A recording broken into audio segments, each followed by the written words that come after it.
এই যে স্যার হুম নেন ওয়াও এটা কি নেন ধরেন। বাহ বাহ দারুণ তো জিনিসটা ওয়াও থালিটা দেখতে সিম্পল লাগতেছে কিন্তু বেশ ভালো লাগতেছে কিন্তু আচ্ছা এবার খেয়ে বলেন কেমন হয়েছে। এটা কি ইলিশ মাছ সর্ষে ইলিশ। সরষে ইলিশ না হুম। ওয়াও এমন সুন্দর প্লেটার দিছো দারুণ তো আহ দেখে তো এমনিতেই পানি চলে আসলো দেখি বিসমিল্লাহ হুম আসলে তো সরিষা হেভি একটা ফ্লেভার আসছে মাইরি তাই হুম মাইরি। একদম অস্থির সত্যি কথা বলতে কি আসলে সর্ষের সঙ্গে ইলিশটা যা লাগে না আর একদম পারফেক্ট রান্না হয়েছে বুঝছো মাছটা কিন্তু টাটকা ছিল, কাটার সময় আমি দেখছি হুম মানে একদম তাজা মাছ ছিল। তাই টেস্টটা কেমন হয়েছে বলো। অনেক মজা হয়েছে দারুণ দারুণ ইস, একা একা না খেয়ে আমাকে একটু খাওয়ায় দাও। তুমি এত খাবা কষ্ট করে রান্না করলাম, আবার জিজ্ঞেস করে তুমি খাবা।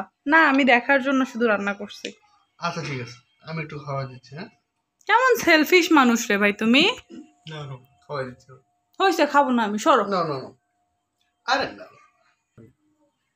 স্বার্থপর মানুষ একটা। একা একা আচ্ছা খাবে। হয়েছে নাও চল আমি আমার না খাবো। এত মজা লাগছে না আমি আসলে ভুলে গেছি তুমি সামনে আসো না আচ্ছা সরি না না না ভুলে গেছো। আচ্ছা রান্নাটা যে অনেক মজা হয়েছে যে অনেক মানে সুন্দর একটা টেস্ট আসছে দারুণ টেস্ট আসছে আলহামদুলিল্লাহ আলহামদুলিল্লাহ উফ সর্ষে ইলিশ যে এত মজা থ্যাংক ইউ ওয়েলকাম। ভালো লাগছে তোমার? অনেক ভালো লাগছে এই দাও, আর একবার খাওয়াই দাও। আমি একটু মরিচ কামড়াই নেবো, কাঁচা মরিচ। আরো একবার নিবা আহ না মানে আচ্ছা ঠিক আছে নাও নাও নাও নাও অনেক মজা হয়েছে অনেক উফ যাই হোক, আপনারা তাহলে রেসিপিটা দেখে নেন।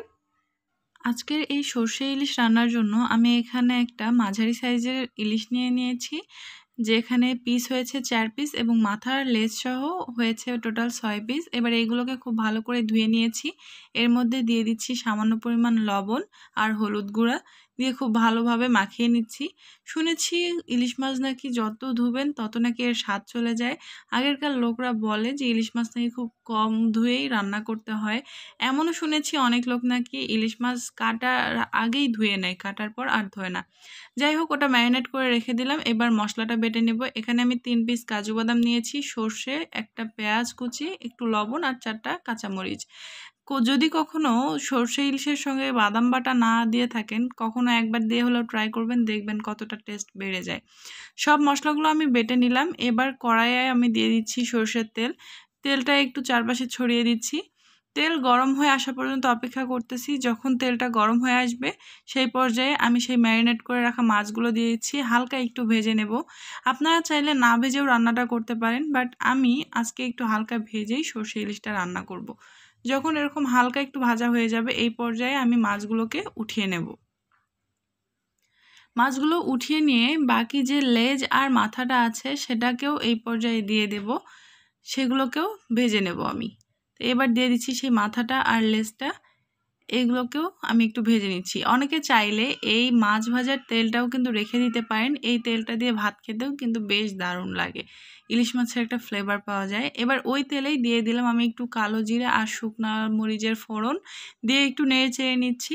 এবার তার মধ্যে দিয়ে দেব সে আগে থেকে বেটে রাখা মশলাগুলো। ওই মশলার সঙ্গে আমি একটু পানি মিক্স করে রেখেছি, তো সেটাই এখানে দিয়ে দিলাম। এখানে এক্সট্রা কিন্তু কোনো কিছু ইউজ করি নাই, শুধু বাটা মশলার সঙ্গে একটু পানি মিশিয়ে রেখে দিয়েছিলাম। এবার এর মধ্যে আরও কিছুটা পানি দিয়ে দিলাম, দিয়ে একটু নেড়ে চেড়ে নিচ্ছি। এখানে আদা রসুন জিরা কোনো কিছু ইউজ করছি না। এই পর্যায়ে শুধু সামান্য একটু হলুদের গুঁড়া আর লবণটা দেখে নিয়ে দিয়ে দিচ্ছি।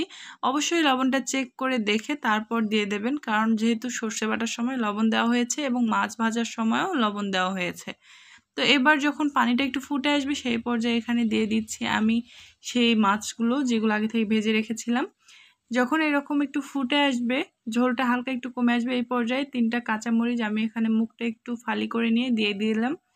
তো দেখতেই পাচ্ছেন কতটা সুন্দর লাগছে। এই পর্যায়ে একটু কাঁচা সরষের তেল দিয়ে দিলাম, দিয়ে এটাকে জাস্ট 2 মিনিটের মতো রেখে দেব। 2 মিনিট পর চুলার জালটাকে একেবারে অফ করে দেব। তো তৈরি হয়ে গেল আমার খুব সহজ রেসিপিতে সরষে ইলিশ। আর এই সরষে ইলিশটা এত বেশি টেস্টি হয়েছিল যেটা আমি ভাষায় বলে প্রকাশ করতে পারবো না। আপনারা যদি কখনো একবার ট্রাই করে না খান তাহলে আপনারা বুঝতেই পারবেন না যে এটা কতটা টেস্টি। তো ফাইনালি এইটা ছিল ফাইনাল লুক। এবার আমি একটা প্লেটের মধ্যে সার্ভ করে নিচ্ছি। দেখতে পাচ্ছেন কতটা ইয়াম্মি লাগছে। যাই হোক, রেসিপি ভালো লাগলে, ভিডিও ভালো লাগলে লাইক কমেন্ট শেয়ার করবেন। আল্লাহ হাফেজ।